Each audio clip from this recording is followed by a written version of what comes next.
Hey everyone, Constant Canadian here, back with another video, and today we're going to be talking about Mayhem 2.0.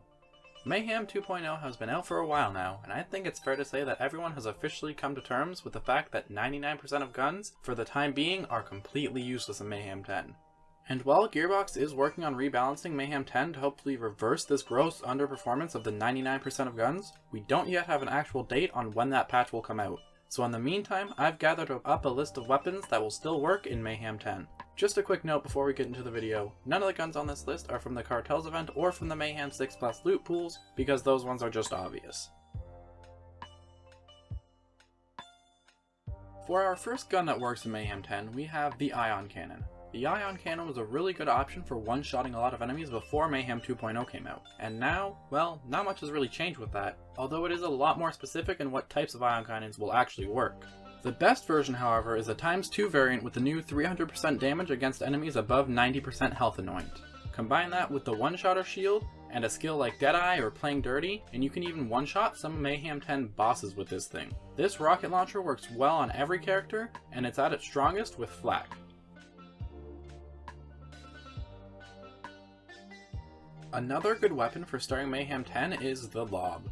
The Lob was an extraordinary shotgun prior to Mayhem 2.0, being the go-to weapon for a lot of Amara and Zane players.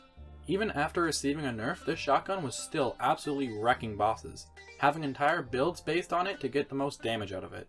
The Lob doesn't really tend to be too amazing against smaller enemies, but where it really shines is on the big, slow-moving enemies like heavyweights and also bosses like the Trons. When in the right hands, this shotgun is an absolute killing machine. Side note, my hands are not the right hands. As another great option, we have the Hellshot. The Hellshot has been for a very long time tied for being the best of the pistols, so it would make sense that it's still a good pistol in Mayhem 10. I've personally seen this pistol go up to over 5,000 ×2 damage, and this pistol has been one of my personal favorite guns in this game since it was buffed in March. And in Mayhem 10, it is my only favorite weapon that has survived the incredible difficulty spike. It has amazing damage, high fire rate, and really good accuracy, making it an awesome choice for Mayhem 10 mobbing. The Hellshot can perform really well on any Volt Hunters, but it is especially amazing in the hand of an elemental powerhouse Amara build. Another great pistol for Mayhem 10 is the Maggie. Remember how I said that the Hellshot is tied for the best pistol spot? Well, the Maggie is what it's tied with.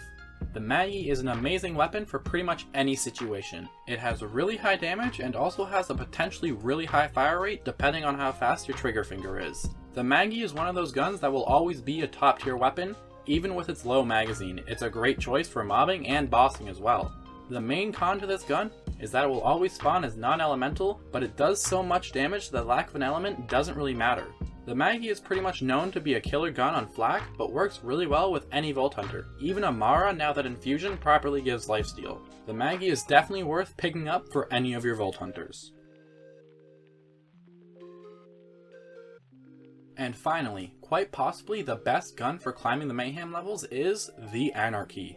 The Anarchy is possibly the best shotgun in this game, so needless to say, it still works in Mayhem 10. Just to demonstrate how ridiculous this gun is, the Anarchy in this footage is Mayhem 5, and it's still destroying these mobs, and can even do quite a bit of work against Grave Ward here as well. There are a few downsides to this gun, like the high chance to blow yourself up, and it's also pretty easy to ruin a damage streak, but to be honest, those cons are so heavily outweighed by the fact that this gun will destroy so many things with so little effort. Although the Anarchy is a little difficult to farm, it is totally worth it. Anyway, that's gonna wrap up this video. I hope you found this guide helpful. Thank you all so much for watching, and I will see all of you in the next one.